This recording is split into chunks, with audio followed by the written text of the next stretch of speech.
তাই আমি বলবো যত রাজনৈতিক দল আছে এই পর্যন্ত সিপিএম, কংগ্রেস এবং বিজেপি, এরা সব আতঙ্কবাদী দল। এরা কোনো সম্প্রদায়ের মানুষের অধিকার দেবে না। এরা শুধু নিজেরা লুটে পেটে খাবে। লুটে পেটে খাবার জন্য হিন্দু মুসলমান করে বোকা বানিয়ে এরা দীর্ঘদিন ধরে রাজনীতি করছে, আর এইভাবে চালিয়ে যাবে এরা। আমরা দেখেছি যে ইন্ডিয়ান সেকুলার ফ্রন্ট এটা 2019 সালের পরে একেবারে 21 সালে আসে এবং তারা পয়লায় একেবারে জোটে একটা প্রার্থী আসে নওশাদ। এই ভাঙড়ে আবার এখানে সেই জোট ভেঙে আবার একটা প্রার্থী সিপিএমের তরফ থেকে দেওয়া হয়েছে সৃজন ভট্টাচার্য। কে বেশি ফ্যাক্টর বলে মনে করছে?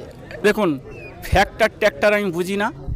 আইএসএফ নতুন দলকে সবাই সাপোর্ট করছে, কারণ সিপিএমদের মুখ কেউ দেখতে চায় না।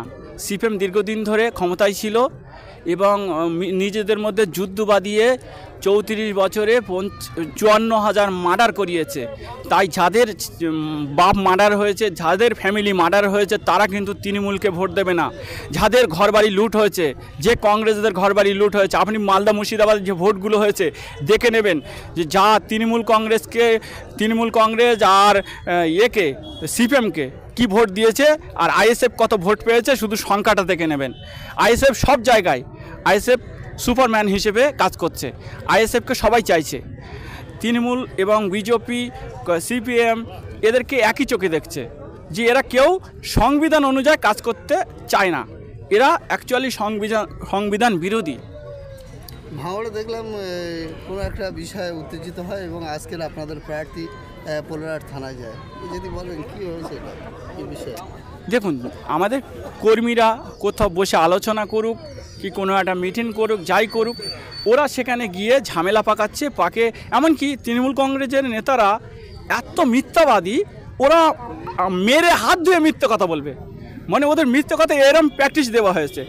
আসলে এই দলটা তো আমি কি বলবো, রাজনৈতিক দল না। সারদা নারদার চিটফান্ডের টাকায় এই দলটা তৈরি। তো এই দল কাজ ভালো করবে না। চিটফান্ডের টাকায় যারা নেতা হয়েছে তারা চিটিংবাজ হবে, এটা স্বাভাবিক। এসব মিথ্যা কথা আমাদের কর্মীদেরকে ফাঁসাবার চক্রান্ত, আমাদের কর্মীদেরকে মেরে আমাদের কর্মীদের বিরুদ্ধে মামলা করছে।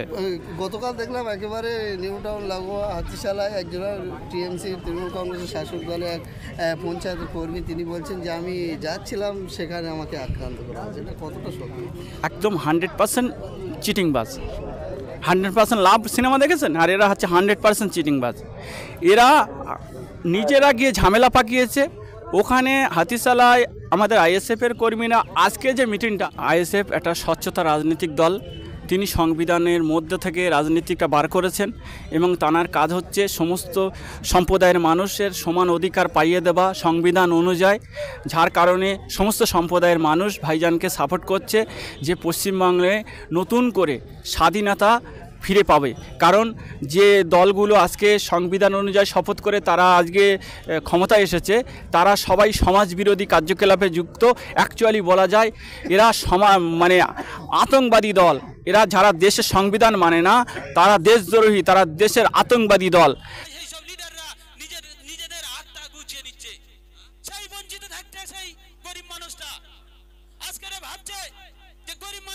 গরিবই থেকে যাবে, কিন্তু কোন বড় লোক তাদের সাপোর্ট করে দেবে, তারা আমাদের শক্তি চাই।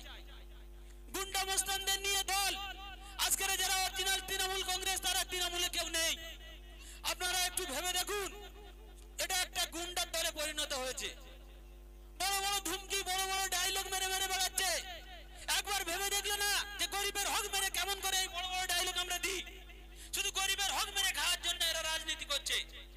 তাই বলবো আজকের এই ইন্ডিয়ান সেকুলার ফ্রন্ট ডাক দিয়েছে, আপনারা চলে আসুন। এই ইন্ডিয়ান সেকুলার ফ্রন্টের ডাকে আজকের এমন একটা লিডার আমরা পেয়েছি, এমন একটা দুঃসময়ে এমন একটা লিডার পেয়েছি যে গরিব মানুষের কথা ছাড়া আর অন্য কথা তার সে বলে না। তাই বলবো আপনারা আসুন, আইগে আসুন। ভাইজানের নেতৃত্বে আজকের এখানে একটা জনসভা হচ্ছে দক্ষিণ হরিমুলে। আশেপাশে অঞ্চলের মানুষদের বলবো আপনারা আসুন, শুনে যান। ভোট আপনাদের আমাদের দিতে হবে না, আপনাদের ভোট চাওয়ার জন্য আহ্বান করছি না, তবে একটা ভেবে দেখার জন্য করছি। আপনারা জানেন আপনাদের যেসব বাচ্চা ছেলেরা আপনাদের বাড়ি থেকে আছে, তাদের ভবিষ্যতের জন্য ডাকছি। আপনার ভোট দিতে হবে না, আপনার জ্বালায় আপনি ভোট দেবেন।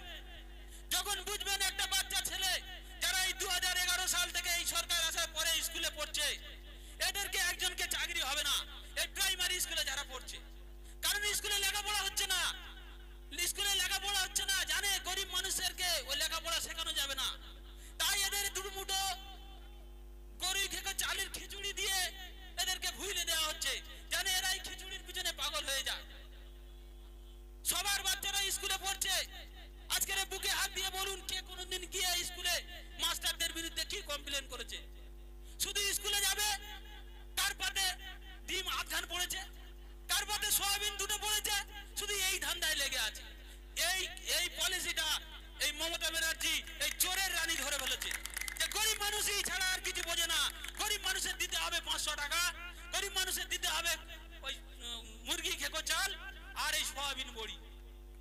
তাই বলবো, এই সয়াবিন বড়ির পিছনে পড়ে না থেকে আসুন প্রতিবাদ করি, আসুন আমরা একজোট হই, হয়ে আওয়াজ তুলি। যে আওয়াজটা বিধানসভার মধ্যে যাবে, যে আওয়াজটা লোকসভার মধ্যে যাবে, তাই আপনাদের একটা আহ্বান করা হচ্ছে।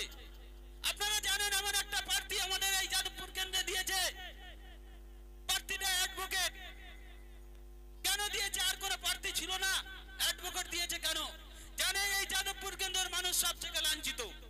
এদের এখানে যত মুস্তানি, যত গুন্ডামি, যত কিছু আছে এই যাদবপুর কেন্দ্রের মধ্যে আছে। তাই বলবো আপনারা আগে আসুন, নইলে আপনাদের পস্তাতে হবে একদিন। একদিন আপনারা ভাববেন যে ভাইজান হাত বাড়িয়েছিল কিন্তু আমরা হাতে হাত দিইনি, সেই সময় আপনারা পস্তাবেন। খালি বলছে বিজেপি চলে আসবে, বিজেপি চলে আসবে। ভাইজান কেন রাজনীতি করবে? ভাইজান যদি না রাজনীতি করে তাহলে কোন নেতাটা এরকম স্বচ্ছ আছে? একবার মিডিয়ার সামনে এসে বলুক আমি স্বচ্ছ। দেখেন তার ব্যাকগ্রাউন্ড, দেখেন তার পরিচয় কি, দেখেন তার কিরম ভাবে পরিচয় হয়ে আজকে এসেছে। কিন্তু আমরা পুরো প্রকাশ্যে বলছি ভাইজানের চরিত্র ফুলের মতো পবিত্র। আমরা এই আওয়াজটা তুলতে চাই। তাই বলবো আপনাদের, আপনারা আসুন, আগে আসুন, আজকের আসুন। আপনারা আর কিছুক্ষণের মধ্যে আমাদের জেলার নেতৃত্ব ও কেন্দ্রের নেতৃত্বরা এখানে আসবেন, তাদের বক্তব্য শুনবেন। আজকের আমরা সত্যি বলছি, আমরা খুব গ্রামের ছেলে, কোনোদিন মাইক্রোফোন ধরিনি। তাই আজকের বলছি, এগুলো বক্তৃতা নয়, এগুলো আবেগ, এগুলো আমাদের স্বপ্ন। আজকের যে স্বপ্নগুলো এই তৃণমূল কংগ্রেসরা ভেঙে চুরমার করে দিচ্ছে। বেলেগাছি অঞ্চলের সমস্ত মানুষ একবার বুকে হাত দিয়ে বলুন, যেখান দিয়ে 11 সাল দিয়ে যেখান দিয়ে এই তৃণমূল কংগ্রেস ক্ষমতা এসছে, বেলেগাছি অঞ্চলে সবসময় দুটো দল তৈরি করে রেখেছে।